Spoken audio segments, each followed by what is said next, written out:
Magandang umaga, Abi.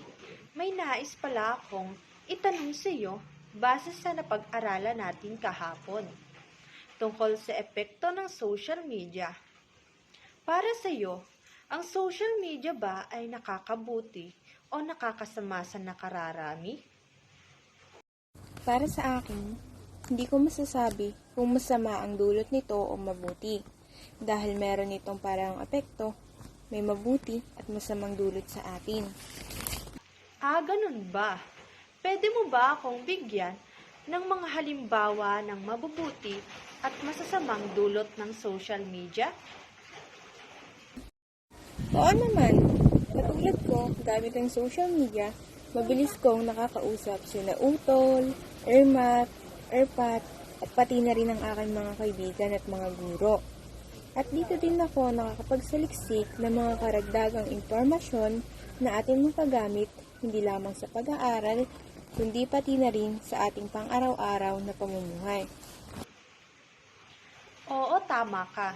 At maging ako ay ganon din. At dun din tayo nakakapagpahayag ng ating mga saloobin at opinyon. Dagdag pa dyan, ay nagiging daan din ang social media para sa mga gustong kumita dahil napakabilis na ngayon ng transaksyon gamit ito. Ay para sa'yo, ano-ano naman ang masamang dulot ng social media? Para sa akin, ang mga masasamang epekto ng social media ay ang pagkahumaling ng isang tao rito. Nakapagdudulot ito ng hindi tamang oras ng pagkain at irregular na pagtulog sa gabi sapagkat mas pinagtutuunan pa natin iyon ng higit na oras kumpara sa dapat nating gawin. Dagdag pa rito, ang paggamit ng social media, maaari tayong maloko o ma-scam at mabiktima ng mga balitang hindi totoo at kasinungalingan lamang na tinatawag nating fake news. Oo, tama ka dyan. At meron pa akong dalawang epekto na idadagdag. Ang una ay maaari din tayo mabiktima ng cyberbullying na nakakapagdulot ng depresyon sa isang taong nakakaranas nito. At ang pangalawa naman ay ang makakita ng masiselang mga larawan at makapanood ng mga video na hindi naman kanais-nais at hindi angkop, lalong-lalo na sa mga batang katulad natin. Tumpak ka dyan, Abi. At bilang pagbibigay ng solusyon upang maiwasan natin ang mga masasamang epekto nito, ay ugaliin nating gamitin ang social media sa tamang paraan upang hindi natin maranasan ang mga nasabing epekto nito, lalong-lalo na sa ating mga sarili. Salamat, Mia, sa pagbibigay mo ng iyong kaalaman patungkol sa napag-aralan natin kahapon. Magandang araw, Mia. Nais kong talakayin ng isang akda na aking natuklasan kamakailan. Ang akda ay pinamagatang Florante at Laura na isinulat ni Francisco Balagtas.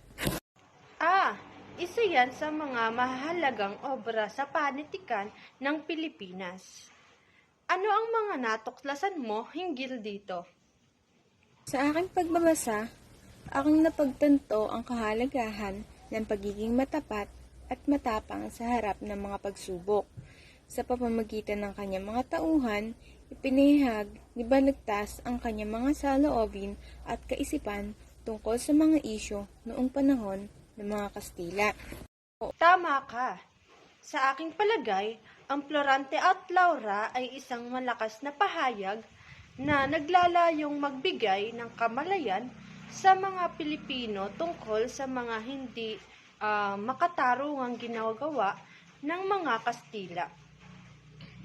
At sa kabila ng mga pagsubok at paghihirap, ipinakita ni Balagtas na may kakayahan tayo mga Pilipino na ipaglaban ang ating mga karapatan at kalayaan. Tumpak! Sa kabuuan, ang Florante at Laura ay hindi lamang isang akdang pampanitikan, kundi isang instrumento ng pagbabago at pagkilos para sa ating bayan.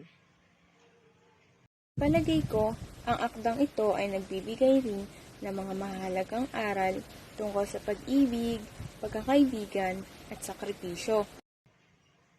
Oo, at ang mga aral na ito ay hindi lamang para sa mga Pilipino noon, unang panahon, kundi maging para sa ating mga Pilipino sa kasalukuyan. Tama ka, sa kabila ng paglipas ng panahon, ang mga aral na makukuha mula sa Florante at Laura ay mananatiling makabuluhan at makatotohanan.